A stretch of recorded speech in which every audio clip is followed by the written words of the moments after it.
So first off, let's tweak a few values here to make our game feel a little more fun. Now, there's no scientific method to any of this. I just happened to fiddle with the values a little bit until I came up with something that felt right to me. If you would like to continue tweaking with these values until you come up with something that you like better, please feel free. But these are sort of what I came up with and something I kind of liked, at least for the purposes of a tutorial. I guess first thing, I'm actually going to bump the frame rate up to 60 because I know at least my computer here can handle it, and well, certainly our game looks better when it runs at a higher frame rate. There are a few things we're going to have to adjust to go along with this higher frame rate. The first thing would be over in my physivals file, I want to adjust my frame rate from 30 here to 60. Note, by the way, that this is going to make my moving platform move twice as fast as it did before, because we tied the velocity of that platform to the frame rate. And that is actually okay. I actually think the platform will work a little better if it moves a little faster. However, I am going to go into this bonus shoot actor, and I've realized I've kept this trace statement on the entire time, and it's been kind of spamming my output, so I'm going to comment this out if you haven't done that already. So let's just run this real quick.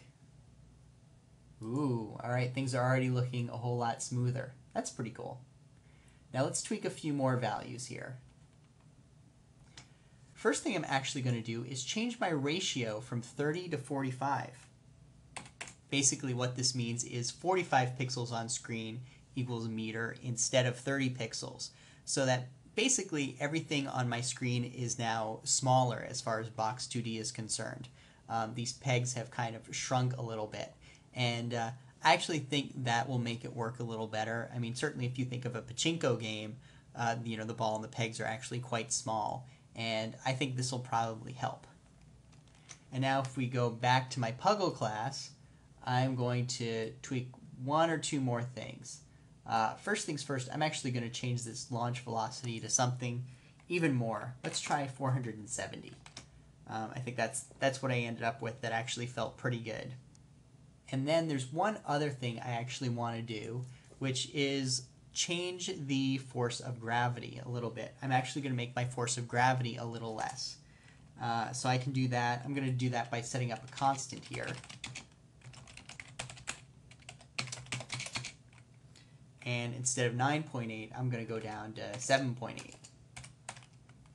And I have to make sure that everywhere I have defined my gravity, I've hard-coded it to 9.8, I need to change it now to this constant.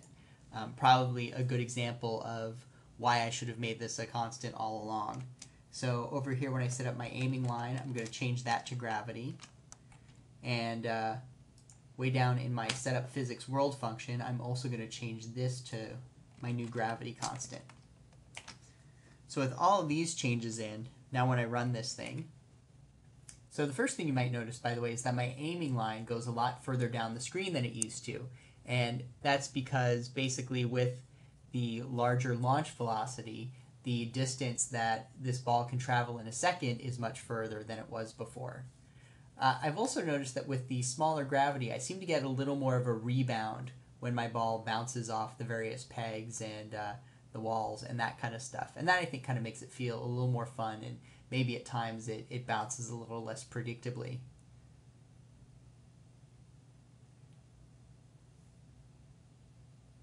So all in all, I guess I'm pretty happy with how this turned out.